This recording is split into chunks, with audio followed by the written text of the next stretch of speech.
हुई सब बात पुरानी, होगी शुरू अब नई कहानी। बहार है लेकर बसंत आई, चढ़ी ऋतुओं को नई जवानी। गौरैया है चहक रही, कलियां देखो खिलने लगी। कोहरे ने ले ली है अब विदाई, पीली पीली सरसों से भी खुशबू भीनी भीनी आई।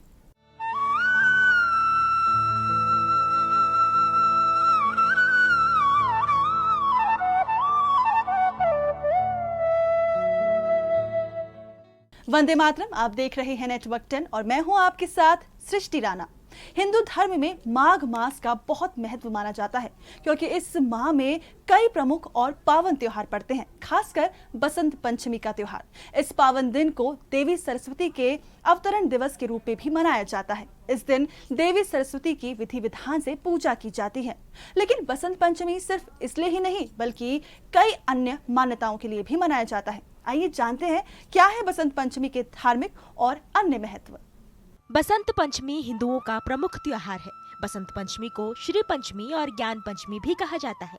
यह त्योहार माघ के महीने में शुक्ल पंचमी के दिन मनाया जाता है।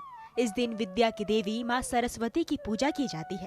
यह त्योहार भारत, पश्चिमोत्तर, बांग्लादेश, नेपाल, इंडोनेशिया और कई देशों में बड़े उल्लास के साथ मनाया जाता है। भारत में पूरे साल को 6 ऋतुओं में बांटा गया है। इन ऋतुओं में बसंत की ऋतु लोगों की सबसे पसंदीदा ऋतु है। जब फूलों की बहार आ जाती है, खेतों में सरसों सोने जैसी चमकने लगती हैं, जौ और गेहूं की बालियां खिलने लगती हैं, आमों के पेड़ों पर बौर आ जाती हैं और हर तरफ रंग बिरंगी तितलियां मंडराने लगती हैं। फूलों पर भंवरे गूंजने लगते हैं। बसंत ऋतु का स्वागत करने के लिए माघ महीने के 5वें दिन एक बड़ा जश्न मनाया जाता है जिसे बसंत पंचमी कहते हैं। बसंत पंचमी के दिन भगवान विष्णु, माँ सरस्वती और कामदेव की पूजा की जाती है। शास्त्रों में बसंत पंचमी को ऋषि पंचमी से उल्लेखित किया गया है, तो पुराणों, शास्त्रों और अनेक काव्य ग्रंथों में भी अलग अलग ढंग से इसका चित्रण मिलता है। बसंत पंचमी एक समस्त ऋतुओं में से एक ऐसी ऋतु है जिसे ऋतुराज कहा जाता है। इस समय जो प्रकृति है, जो पृथ्वी है, पृथ्वी का जो है प्रकृति जो है श्रृंगार होता है। नए पत्ते, नए फूल, नए फल जो है उगाते हैं, इसलिए इसे ऋतुराज भी कहते हैं। और इस समय जो प्रकृति है वो अपना जो नया स्वरूप है उसको धारण करती है। मान्यता है कि बसंत पंचमी के दिन माता सरस्वती का जन्म हुआ था, इसलिए बसंत पंचमी के दिन सरस्वती माता की विशेष पूजा का आयोजन किया जाता है। माँ सरस्वती को विद्या और बुद्धि की देवी माना जाता है। बसंत पंचमी के दिन माँ सरस्वती से विद्या, बुद्धि, कला और ज्ञान का वरदान मांगा जाता है। इस दिन पीले रंग के कपड़े पहनकर पीले फूलों से देवी सरस्वती की पूजा करनी चाहिए। इसी के साथ लोग इस दिन पतंग उड़ाते हैं और खाने में मीठे पीले रंग के चावल का सेवन करते हैं। पीले रंग को बसंत का प्रतीक माना जाता है, इसलिए बसंत पंचमी में पीले कपड़े पहनने की परंपरा है। इस दिन लोग पीले रंग के कपड़े पहनकर पतंग उड़ाते हैं और मीठे पीले चावल का सेवन करते हैं। बसंत ऋतु को सभी मौसमों में बड़ा माना जाता है। इस मौसम में ना तो चिलचिलाती धूप होती है, ना सर्दी और ना ही बारिश। बसंत में पेड़ पौधों पर ताजी फल और फूल खिलते हैं। बसंत पंचमी में पीले रंग का महत्व। कहते हैं बसंत पंचमी के दिन पीला रंग पहनना शुभ माना जाता है और इसके पीछे 2 महत्वपूर्ण कारण हैं। पहला, बसंत को ऋतुओं का राजा माना जाता है और बसंत पंचमी के दिन से कड़कड़ाती ठंड खत्म होकर मौसम सुहाना होने लगता है। इस समय हर तरफ पेड़ पौधों पर नई पत्तियां, फूल, कलियां खिलने लगती हैं और इस मौसम में सरसों की फसल लहराने लगती है, जिसकी वजह से धरती सोने से चमक उठती है। इस दिन बसंत पंचमी का स्वागत पीले कपड़े पहनकर किया जाता है। वहीं यह भी कहा जाता है बसंत पंचमी के दिन सूर्य उत्तरायण होता है, जिसकी स्वर्णिम किरणें सूर्य की तरह गंभीर और प्रखर बनने का प्रतीक है। बसंत के मौसम में सभी पेड़ पौधों में नए पत्ते आते हैं, साथ ही सुगंधित और सुंदर फूल और कलियां खिलने लगती हैं, जो वातावरण को सुंदर सुनहरा रंग देते हैं। इसलिए सभी इस त्योहार की खुशी मनाने के लिए पीले रंग के वस्त्र पहनते हैं। हिंदू पंचांग में 6 ऋतुएं होती हैं, जिसमें बसंत ऋतु, ग्रीष्म ऋतु, वर्षा ऋतु, शरद ऋतु, हेमंत ऋतु और शिशिर ऋतु शामिल हैं। बसंत ऋतु को इस सभी ऋतुओं का राजा कहा जाता है। बसंत पंचमी फूलों के खिलने और नई फसल के आने का त्योहार है। ऋतुराज बसंत का बहुत अत्यधिक महत्व है। ठंड के मौसम के बाद प्रकृति की छटा देखते ही बनती है।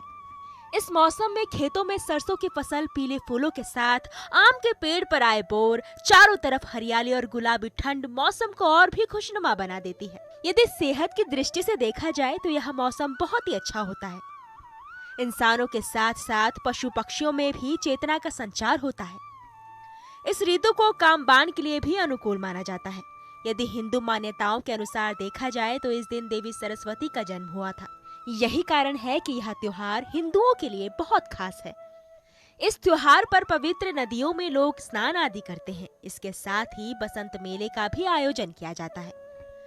बसंत पंचमी के दिन को बच्चों की शिक्षा दीक्षा के आरंभ के लिए भी शुभ मानते हैं। इस दिन बच्चे की जीभ पर शहद से ओम बनाना चाहिए। माना जाता है कि इससे बच्चे ज्ञानवान होते हैं और शिक्षा जल्दी ग्रहण करने लगते हैं। इसी के साथ ही 6 माह पूरे कर चुके बच्चे को भी अन्न का दाना इसी दिन खिलाया जाता है।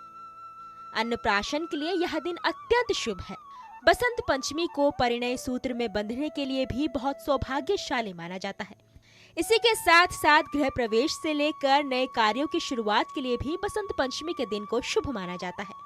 उसमें तिल गुड़ मिला करके इसको एक शुभ उसमें माना जाता है। और हम लोगों का जितना ही आप देखते होंगे बसंत पंचमी के दिन सब लोग पीला वस्त्र धारण करते हैं। ये पीला वस्त्र शुभ भी है कि हर्ष और उल्लास के लिए। और हमारे यहाँ रुद्रनाथ के कपाट खोलने के दिन भी इस दिन ही गोपीनाथ मंदिर में बसंत पंचमी के दिन तय किया जाएगा। बसंत ऋतुराज बसंत की शुरुआत के दिन से बसंत ऋतु शुरू होती है। लोग अच्छे मौसम को लेकर के बहुत ही उत्साहित होते हैं। देखा जाता है सरसों के फूल खिल जाते हैं और कहीं ना कहीं ये माना जाता है कि फसल पकनी शुरू हो गई है और लोग फसलों को लेकर के धन धान्य को लेकर के उत्साह के साथ इसको मनाते हैं। परंपरा है कि लोग नदियों में स्नान करते हैं, पवित्र नदियों में स्नान करते हैं। हरिद्वार और प्रयागराज में नहाने की परंपरा हिंदू धर्म के अंतर्गत है। इसी के साथ शिक्षा की वर्मा जी ने इसी दिन शिक्षा की देवी सरस्वती का निर्माण किया था और सरस्वती जन्म की पूजा इसी दिन से की जाती है। बच्चे और स्कूली छात्र स्कूलों में माँ शारदे की पूजा करते हैं इसी दिन से और खुशहाली के प्रतीक के रूप में इसको मनाते हैं। बसंत पंचमी के इस पावन पर्व का इंतजार शिक्षा और संगीत से जुड़े लोग पूरे साल करते हैं। मंदिरों में भी आज के दिन पूजा का आयोजन होता है। इतना ही नहीं, आज के दिन सरस्वती माँ को खुश करने के लिए विशेष पूजा पंडालों का भी आयोजन किया जाता है। इस बार बसंत पंचमी का यह त्योहार 16 फरवरी 2021 को मनाया जाएगा। 16 फरवरी को सुबह 3:36 पर पंचमी तिथि लगेगी, जो कि अगले दिन यानी 17 फरवरी को सुबह 5:46 पर समाप्त होगी। ऐसे में पंचमी तिथि 16 फरवरी को पूरे दिन रहेगी। बसंत पंचमी के दिन क्या करें? बसंत पंचमी के दिन सुबह उठकर स्नान आदि करने के बाद पीले रंग के स्वच्छ वस्त्र धारण करें। माँ सरस्वती का ध्यान और पूजन वंदन करें। शिक्षा सामग्री जैसे कॉपी, किताब, कागज, कलम आदि की पूजा करें। वाद्य यंत्र की भी पूजा करनी चाहिए। अपने माता पिता, बड़ों और गुरुजनों के पैर छूकर आशीर्वाद लें। बसंत पंचमी के दिन वस्त्र और भोजन का दान शुभ माना जाता है। इस दिन पितृ तर्पण भी किया जाता है।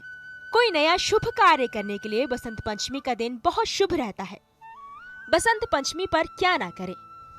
बसंत पंचमी के दिन किसी को अपशब्द ना बोलें। इस दिन वाद विवाद से दूर रहें, क्रोध पर नियंत्रण रखें। बसंत पंचमी के दिन मांस मदिरा का सेवन भूलकर भी ना करें। बसंत पंचमी के दिन बिना स्नान किए भोजन ना करें। बसंत पंचमी प्रकृति से जुड़ा त्योहार है। इस दिन पेड़ पौधे नहीं काटने चाहिए। माघ मास के शुक्ल पक्ष की पंचमी तिथि यानी बसंत पंचमी का प्रारंभ हो गया है। बसंत पंचमी के दिन ज्ञान, बुद्धि, वाणी, कला की देवी मां सरस्वती की पूजा की जाती है।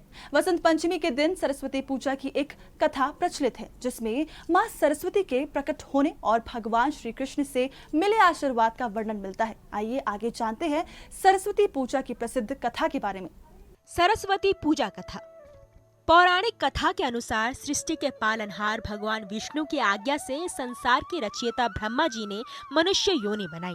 एक बार वे पृथ्वी पर विचरण कर रहे थे तो उन्होंने मनुष्य और अन्य प्राणियों को देखा। तब उन्हें लगा कि इनके होने के बाद भी काफी शांति है। उनको कुछ कमी सी लग रही थी। तब उन्होंने अपने कमंडल से जल निकालकर पृथ्वी पर छिड़क दिया। ऐसा करते ही 4 भुजाओं वाली एक सुंदर स्त्री प्रकट हुई। उनके एक हाथ में वीणा, एक में माला, एक में पुस्तक और एक हाथ वर मुद्रा में था। ब्रह्मा जी ने उनको वाणी की देवी सरस्वती के नाम से पुकारा। उन्होंने मां सरस्वती से अपनी वीणा की मदद से सभी प्राणियों को वाणी प्रदान करने को कहा। माँ सरस्वती ने अपनी वीणा के मधुर नाद से संसार के सभी जीवों को वाणी प्रदान की। बसंत ऋतु में मानव तो क्या, पशु पक्षी भी उल्लास से भरे होते हैं। यूं तो माघ का पूरा महीना ही उत्साह भरने वाला होता है, पर बसंत पंचमी का पर्व मानव के लिए कुछ खास महत्व रखता है।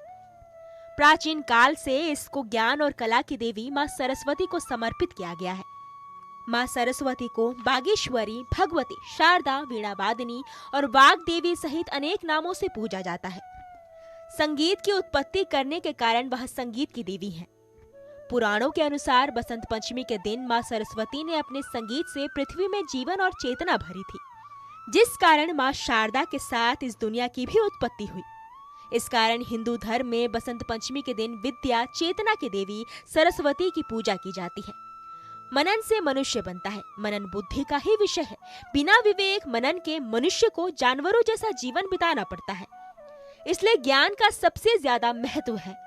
इस दिन माँ शारदे की पूजा कर उनसे ज्ञानवान, विद्यावान होने की प्रार्थना की जाती है। वहीं कलाकार, विद्यार्थी, लेखक, गायक, वादक, नाटककार, नृत्यकार अपने वाद्य यंत्र और उपकरणों की पूजा के साथ माँ सरस्वती की वंदना करते हैं। नदियों में सरस्वती नदी की बड़ी महिमा है और इसे परम पवित्र नदी माना जाता है, क्योंकि इसके तट के पास रहकर और इसी नदी का पानी पीते हुए ऋषियों ने वेद रचे और वैदिक ज्ञान का विस्तार किया। इसी कारण सरस्वती को विद्या और ज्ञान की देवी के रूप में भी पूजा जाने लगा। आपको बता दें कि यह नदी उत्तराखंड में रूपण नाम के ग्लेशियर से निकली। रूपण ग्लेशियर को अब सरस्वती ग्लेशियर भी कहा जाता है। बसंत पंचमी हमारा एक सबसे अच्छा त्यौहार है, प्रकृति का त्यौहार है। जब पूरी बसंत ऋतु जो अपने यौवन पे होती है तो पहाड़ों में एक बहुत अच्छी बहार आ जाती है। बुरांस के फूल खिल जाते हैं, जंगल बिल्कुल बुरांसमय हो जाता है, सारे खेतों में फ्यूली खिल जाती है, हर जगह विभिन्न प्रकार के फूल खिल जाते हैं। ठंड का आभास कम हो जाता है, हल्की हल्की गुनगुनी धूप लग जाती है और एक लगता है कि प्रकृति हंस रही है। और ऐसे में हर मानव का हंसना भी लाजमी है।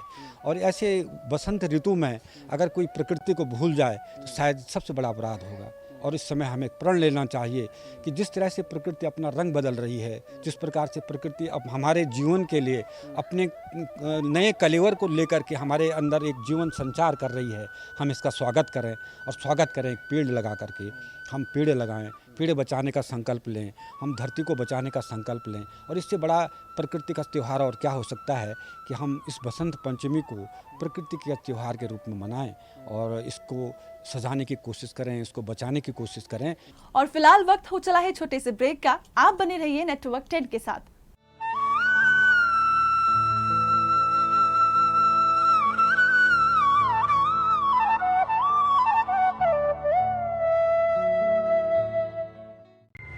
उत्तर प्रदेश की धरती आदिकाल से ही आध्यात्म, संस्कृति और शौर्य से संपन्न रही है। तो इसी भूमि के रणबांकुरों ने बाहरी आक्रांताओं से लेकर साम्राज्यवादियों को मुंह की खाने को विवश किया। महान संत बालार्क ऋषि के शिष्य महाराजा सुहेलदेव ने अपने शौर्य और पराक्रम के साथ विदेशी आक्रांता सैयद सालार मसूद गाजी का उसकी सेना सहित संहार किया। उत्तर प्रदेश की पुण्य भूमि पर लिखे जाने वाले गौरवशाली इतिहास में महाराजा सुहेलदेव के पराक्रम और शौर्य की गाथा दिग दिगंतर तक भारतीय जनमानस को प्रेरित करती रहेगी। बहराइच में महाराजा सुहेलदेव की जयंती के उपलक्ष्य में महाराजा सुहेलदेव स्मारक एवं चित्तौरा झील की विकास योजना का शिलान्यास माननीय प्रधानमंत्री श्री नरेंद्र मोदी जी द्वारा राज्यपाल श्रीमती आनंदीबेन पटेल एवं मुख्यमंत्री श्री योगी आदित्यनाथ जी की गरिमामयी उपस्थिति में होने जा रहा है। आइए प्रधानमंत्री जी के नेतृत्व में एक भारत श्रेष्ठ भारत की भावना के साथ एक मजबूत और आत्मनिर्भर भारत के निर्माण के लक्ष्य से अपने सपनों, आकांक्षाओं और प्रयासों को जोड़ें।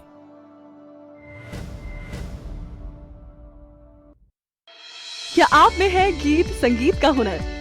अगर आपके पास गाने का हुनर है या एक्टिंग का है जुनून, या आपके वीडियो में है कुछ खास और आप बजा सकते हैं कुछ अलग अलग साज, तो आपको जरूर मिलेगा नेटवर्क 10 का साथ। अपने हुनर, अपने अंदाज को फौरन भेजिए हमारे पास हम देंगे आपको नई पहचान केवल नेटवर्क 10 पर। अपना हुनर हमें ईमेल आईडी पर भेजिए। हमारी मेल आईडी है network10.in@gmail.com।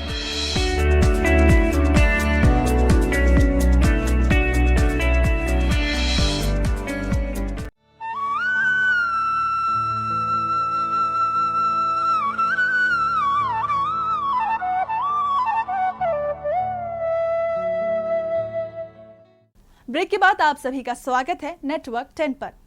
वसंत पंचमी हर्षोल्लास का पर्व है, लेकिन बसंत में विस्मृति नहीं होनी चाहिए उन अंधेरियों की जो सब कुछ उड़ा देने को व्याकुल है, उस चिलचिलाती धूप की जिसने चराचर जगत को झुलसने को मजबूर कर दिया, उन घमंडी बिजलियों की जिसने समय समय पर वज्रघात कर इस धरती के सीने को छल्ले किया हो।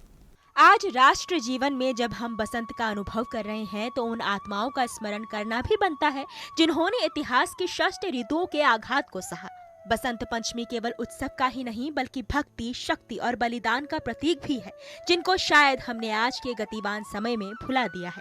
इसी दिन माता शबरी ने अपने भगवान श्री राम के अमृत तुल्य जूठे बेरों का रसास्वाद किया तो पृथ्वीराज चौहान ने अपने जीवन का बलिदान देकर आज के राष्ट्र जीवन में बसंत की नींव रखी। बसंत पंचमी हमें त्रेता युग से जोड़ती है। रावण ने जब सीता का हरण किया तब श्री राम उनकी खोज में दक्षिण की ओर बढ़े। इसमें जिन स्थानों पर वे गए उनमें दंडकारण्य भी था। यहीं शबरी नामक भीलनी रहती थी, जिसको उनके गुरु मतंग ऋषि ने वरदान दिया था कि किसी दिन भगवान खुद चलकर तेरी कुटिया पर आएंगे। जब श्री राम उसकी कुटिया में पधारे तो वह सुध बुध खो बैठी और चख चख कर मीठे बेर राम जी को खिलाने लगी। दंडकारण्य का वह क्षेत्र इन दिनों गुजरात और मध्य प्रदेश में फैला है। गुजरात के डांग जिले में वह स्थान है जहाँ शबरी माँ का आश्रम था। बसंत पंचमी के दिन ही रामचंद्र जी वहाँ आए थे। उस क्षेत्र के वनवासी आज भी एक शीला को पूजते हैं, जिसके बारे में उनकी श्रद्धा है कि श्री राम आकर यहीं बैठे थे। वहाँ शबरी माता का मंदिर भी है। बसंत पंचमी का दिन हमें पृथ्वीराज चौहान की भी याद दिलाता है। उन्होंने विदेशी हमलावर मोहम्मद गोरी को 16 बार पराजित किया और उदारता दिखाते हुए हर बार जीवित छोड़ दिया। पर जब 17वीं बार पृथ्वीराज चौहान पराजित हुए तो मोहम्मद गोरी ने उन्हें नहीं छोड़ा। वहां उन्हें अपने साथ अफगानिस्तान ले गया और उनकी आंखें फोड़ दी। इसके बाद की घटना तो जग प्रसिद्ध ही है। मोहम्मद गोरी ने मृत्यु दंड देने से पहले पृथ्वीराज चौहान के शब्द भेदी बाण का कमाल देखना चाहा। पृथ्वीराज के साथी कवि चंद बरदाई के परामर्श पर गोरी ने ऊंचे स्थान पर बैठकर तवे पर चोट मारकर संकेत किया। तभी चंद बरदाई ने पृथ्वीराज को संदेश दिया, 4 बांस 24 गज अंगुल अष्ट प्रमाण, ताऊ पर सुल्तान है मत चूको चौहान। पृथ्वीराज चौहान ने इस बार भूल नहीं की। उन्होंने तवे पर हुई चोट और चंद बरदाई के संकेत से अनुमान लगाकर जो बाण मारा वह मोहम्मद गोरी के सीने में जा धंसा। इसके बाद चंद बरदाई और पृथ्वीराज ने भी एक दूसरे के पेट में छुरा भोंककर आत्म बलिदान दे दिया। 1192 ईस्वी में यह घटना भी बसंत पंचमी वाले दिन ही हुई थी। जब हम बसंत पंचमी से जुड़े महान विभूतियों के बारे में बात कर रहे हों तो सूर्यकांत त्रिपाठी निराला का वर्णन भी जरूर होता है। सूर्यकांत त्रिपाठी निराला हिंदी कविता के छायावादी युग के 4 प्रमुख स्तंभों में से एक माने जाते हैं। उन्होंने कहानियां, उपन्यास और निबंध भी लिखे हैं, लेकिन उनकी ख्याति विशेष रूप से कविता के कारण ही है। सूर्यकांत त्रिपाठी निराला का जन्म बंगाल में बसंत पंचमी के दिन ही हुआ था। वहीं बसंत पंचमी पर उनका जन्मदिन मनाने की परंपरा 1930 में प्रारंभ हुई थी। उन्होंने दलित, शोषित किसान के साथ हमदर्दी से लेखन शुरू किया। निराला का सारा जीवन आर्थिक संघर्ष में बीता। निराला के जीवन की सबसे विशेष बात यह है कि कठिन से कठिन परिस्थितियों में भी उन्होंने सिद्धांत त्याग कर समझौते का रास्ता नहीं अपनाया। महाप्राण निराला संपादन, स्वतंत्र लेखन और अनुवाद कार्य की ओर बढ़े। निराला ने 1920 ईस्वी के आसपास से लेखन कार्य आरंभ किया। उनकी पहली रचना जन्मभूमि पर लिखा गया एक गीत है। साथ ही उपन्यास में अप्सरा, अलका, निरुपमा, कुल्ली घाट प्रमुख रचनाएं हैं। निराला जी की सरोज स्मृति, राम की भक्ति पूजा ये ऐसी कृतियां हैं जो आज भी अमर हैं। वरदे वीणा वादनी माँ सरस्वती की ऐसी वंदना महाप्राण निराला के कंठ से निकली कि आज दशकों बाद भी देश का कोई साहित्य, सांस्कृतिक कार्यक्रम इनके बिना शुरू नहीं होता। निराला अमर राग है जो अमिट मंगल गान की तरह सदियों तक गाए जाएंगे। प्रगतिशील आंदोलन 1930 की दशक में मतलब उभर करके आया, उसके एक स्तंभ कहे जा सकते हैं। और वही है कि गरीबों के लिए लिखा करते थे सारी कविताएं, जो है वो उनकी जो दवा, समाज का दवा कुचला वर्ग है, उसी के ऊपर थी। और पूरे तोड़ती पत्थर एक मतलब उनकी कविता है, वो बहुत मशहूर है। ये मतलब एकांत पसंद ज़्यादा थे, तो वही है कि अपने मतलब जैसे जो दबा कुचला वर्ग है उसके उस पर लिखा करते थे और मतलब पूरी तरीके से समर्पित थे अपनी। वसंत पंचमी पर पतंगबाजी का जुनून लोगों के सिर चढ़कर बोलता है। नीला आसमान सुबह होने के साथ ही रंग बिरंगे पतंगों से सतरंगी हो जाता है। तरह तरह की पतंगे आसमान में हवा के साथ अटकेलियां करती नजर आती हैं। नन्हे पतंगबाज से लेकर बुजुर्गों तक पतंगबाजी पर हाथ आजमाते हैं। बसंत पंचमी के दिन पूजा के साथ पतंगबाजी भी जमकर की जाती है। इस दिन लोग प्राकृतिक जल स्रोतों, बावलियों और झरनों में स्नान कर पीले वस्त्र धारण कर मंदिरों में पूजा अर्चना करते हैं और युवा पतंग उड़ाते हैं। पतंग उड़ाने की परंपरा सदियों से चली आ रही है। कभी रीति रिवाज, परंपरा और त्योहार के रूप में उड़ाए जाने वाली पतंग आज मनोरंजन का पर्याय बन चुकी है। युवा सुबह से ही पतंगे उड़ाने में व्यस्त हो जाते हैं। बसंत पंचमी के त्योहार पर पहले मुख्य रूप से पंजाब और गुजरात के लोग इस दिन पतंग महोत्सव मनाते थे, लेकिन अब देश भर में इस दिन पतंगबाजी होती है। जहां कुछ लोग बाजार से पतंग और डोर खरीदते हैं तो कुछ लोग खुद पतंग बनाकर उड़ाते हैं। खासकर पंजाब में बसंत पंचमी बड़े ही धूमधाम से मनाई जाती है। इस पर्व को मनाने के लिए लोग पहले ही पतंग खरीद कर रखते हैं।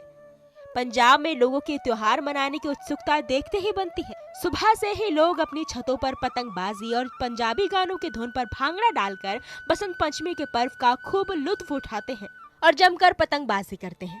जलंधर, भटिंडा, अमृतसर के साथ कई शहरों में आसमान का नजारा देखते ही बनता है। आसमान सुबह से ही रंग बिरंगी पतंगों के साथ सरोबार हो उठता है। बसंत पंचमी का पहाड़ी संस्कृति में बहुत महत्व है। अगर बात की जाए पहाड़ी राज्य उत्तराखंड की, तो यहाँ भी बसंत पंचमी को लेकर लोगों में उत्साह देखने को मिलता है। वहीं कुछ लोग ऐसे हैं जो इस दिन अपने इष्ट देवताओं की पूजा करते हैं, तो तिल और गुड़ का प्रसाद लोगों में बांटा जाता है। वहीं बसंत पंचमी के साथ ही उत्तराखंड में फूलदेई पर्व की भी शुरुआत हो जाती है। उत्तराखंड में बसंत पंचमी का बहुत महत्व है। बसंत पंचमी के दिन उत्तराखंड में लोग अपने बच्चों के कान और नाक को छिदवाते हैं। इस दिन लोग जौ के पौधों को अपने इष्ट देवताओं के मंदिरों और भूमि में चढ़ाते हैं। बसंत पंचमी के दिन से ही पहाड़ों में फूलदेई त्योहार की भी शुरुआत हो जाती है, जिसमें बच्चे घर घर जाकर दहलीज पर फूल रखते हैं। गढ़वाल में इस दिन ब्राह्मणों को कुंडली भी दिखाई जाती है। वहीं कुमाऊं क्षेत्र में इस दिन हरेला और पीले फूलों को सर पर रखा जाता है और हरियाली खुशहाली की कामना की जाती है। साथ ही गुड़ और तिल का प्रसाद लोगों में बांटा जाता है। इतना ही नहीं, इस दिन से कुमाऊं में बैठक होली की भी शुरुआत हो जाती है। भागीरथी घाटी के ऊपरी इलाके के लोग इस दिन को नए साल के रूप में मनाते हैं और घरों में झंडे लगाते हैं। साथ ही जनेऊ कर्णवेद करने का भी बसंत पंचमी में बड़ा महत्व है। पहाड़ में लोग आज के दिन तरह तरह के व्यंजन बनाते हैं, जिनमें मीठे भात को विशेष तौर पर खाया जाता है। साथ ही पीले कपड़े पहनने का भी बड़ा महत्व है। इस दिन सभी भगवानों को पीले रंग के वस्त्र चढ़ाए जाते हैं। साथ ही महिलाएं और बच्चे भी पीले रंग के कपड़े पहनते हैं। इस दिन को बच्चों के लिए विशेष तौर पर बड़ा माना जाता है।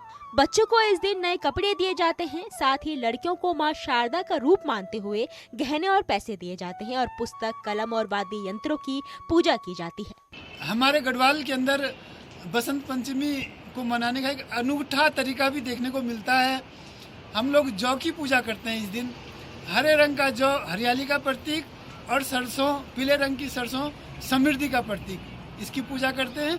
जौ को हम लोग अपने घर की देहरी पर भगवान गणेश जहाँ पर विराजमान होते हैं वहाँ पर हम लोग जौ को लगाते हैं और गाय के गोबर से उसकी जड़ों को वहाँ पर स्थापित करते हैं, ताकि वह घर और उस घर में रहने वाले लोग सदा खुशहाल रहें, इनके यहाँ धन धान्य रहे। ऐसी एक सांस्कृतिक परंपरा हमारे गढ़वाल में है। और पहाड़ों में खासकर इसे फूलदेई नाम से भी माना जाता है। लोग इस दिन से जिस दिन बसंत पंचमी का त्यौहार होता है, उस दिन घर में लक्ष्मी का ये सरस्वती की पूजा होती है बाकायदा, और घरों घरों में जो है फूलों को जो है घरों में रखा जाता है और 1 महीने तक ये कार्यक्रम चलता है, जिसे फूलदेई नाम से पहाड़ों में ये प्रसिद्ध है।